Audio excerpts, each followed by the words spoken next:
Hey everyone, it is Farheen and welcome back to the Lovin Doha Show. It is Thursday, August 27th, 2026, and we have three very different stories to get into today. We have something worth waking up early for tomorrow morning, an important statement from Qatar following a deadly attack in Nigeria, and a new health regulation that anyone who has been hearing about peptide products online should probably know about. So let's get straight into it. We are starting with something happening right above us, because if you are a night owl, an early bird, or simply someone who loves looking up at the sky, you might want to look west before dawn this Friday. Sheikh Salman bin Jabor Al Thani, president of the Qatar Center for Space Sciences and Astronomy, announced that a penumbral lunar eclipse is expected on Friday, August 28, 2026.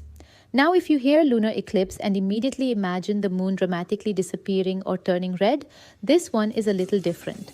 This is a penumbral lunar eclipse, which means the moon will pass through the outer part of Earth's shadow. So instead of a huge dramatic transformation, what you are looking for is something much more subtle. The moon's usual brightness could appear slightly dimmer or duskier as it moves through that outer shadow. And honestly, that subtlety is part of what makes this one interesting. You actually have to pay attention to notice what is happening. So if you are awake right before dawn on Friday, take a look towards the west and keep your eyes on the moon. It is a short celestial moment, but definitely a nice reason to look away from your phone for a few minutes and look up instead. From something happening above Qatar to an important international development now, Qatar has strongly condemned an attack that took place in Niger State in central Nigeria. The attack resulted in fatalities and the abduction of dozens of people. Following the incident, Qatar's Ministry of Foreign Affairs issued a statement expressing the state of Qatar's strong condemnation and denunciation of the attack. The ministry also reiterated Qatar's firm position, rejecting violence, terrorism, and criminal acts regardless of their motives or causes. It is a position Qatar has repeatedly emphasized in its responses to violence and attacks internationally, and in this case, the statement also focused on the people directly affected by what happened. Qatar extended its condolences to the families of the victims as well as to the government and people of Nigeria. The ministry also expressed its hope that those who were abducted would remain safe and be able to return to their families as quickly as possible. So that is the latest international statement from Qatar, and we will of course keep following any further developments surrounding the situation. Now for our final story today, we are moving to a local health update. And this is an important one because it concerns products that you may have already come across online or on social media. Qatar's Ministry of Public Health has announced a ban on unlicensed peptide products in the country.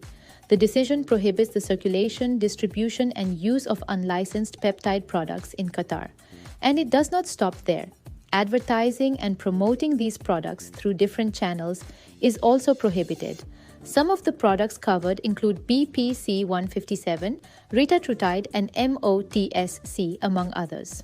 But there is another detail here that is especially important because of the way some of these products can be marketed. A product cannot simply avoid the restrictions by being labeled for research purposes or not for human use if it is actually being promoted for people to use. So if one of these products carries language suggesting that it is intended for research but is then marketed or promoted for human use, it can still fall under the ban. That distinction matters because health products can spread incredibly quickly online. People can come across a video, an advertisement, or a recommendation, and suddenly a product that may not be licensed locally starts looking completely normal or widely accepted. This announcement makes the regulatory position in Qatar much clearer. And there are consequences for violations. The ministry said regulatory, supervisory, and legal measures will be taken against those who do not comply with the ban. So the takeaway is pretty straightforward. The restriction is not only about physically selling or distributing unlicensed peptide products, it covers their circulation, distribution, and use, and it also extends to the way these products are advertised and promoted. And that brings us to the end of today's Lovin Doha show.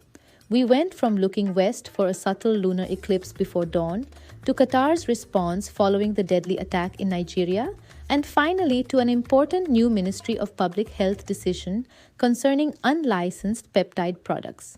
Thank you for joining the Lovin Doha show, part of the Augustus Media Podcast Network. Don't forget to subscribe wherever you get your podcasts and follow Love in Doha for all the latest stories and updates from around Qatar. And if you happen to be awake before dawn tomorrow, maybe look up for a few minutes. You might just catch Friday's lunar eclipse.